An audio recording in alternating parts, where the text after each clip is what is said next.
হল তে একারশিত আমার ইমেল হল দুইবার মোর ভোট খানি লই তো একারশিত ইমেল হয়েছে না। ইমেল হয়া আজিলকে আমাকে উচ্ছেদ করেছে 20-25 দিন হল। আজিলকে একারশিত ইমেলে কোনো খবর লওয়া নাই। আর আমার এমপি রুবগুল হোসেন কোনো খবর লওয়া নাই। চরত যায় কিন্তু এদি যায় রোদ দিয়া যায় আমার খবর লওয়া নাই।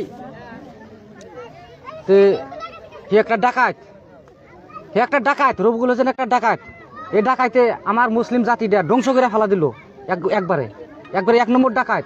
খালি আমার মুসলিমের ভোট লইলে আঁকা দিয়ে দেয়া ভোট লব আর ইয়ার পরে গুছি যাব সামগ্রী না কোটবাড়ি সামগ্রী গুছি যাব। এটাই একটা ডাকাত আমাকে উচ্ছেদ করে আছে। আর যত আমার গড়া চাল আমি 30 বছর ধরে আসিলাম। আমার ওই মাটিটা ফরেস্ট মাটি না, আমার ওই মাটিটা হলো রিমনি খাস 200 বোঝার অবস্থান পরে আমার সেটা মাটি ফরেস্টারে যেমন নোটিশ দিয়ে ভাঙাইছে। তো এমপি আর এমএলএ সই না করলে তো আর ভাঙে নাই, ওরা সই করছে ভাঙছে। তা আমাকে যে আজি যে নদী পারে থাকি সরু লড়া ছোৱালী আছে, হ্যাঁ ডুবাপাড়া স্কুলে যায় পরা কিমান টাইম লাগে হাইটা যায়। হ্যাঁ হিমন্ত বিশ্ব শর্মা তাই কৰি আছে।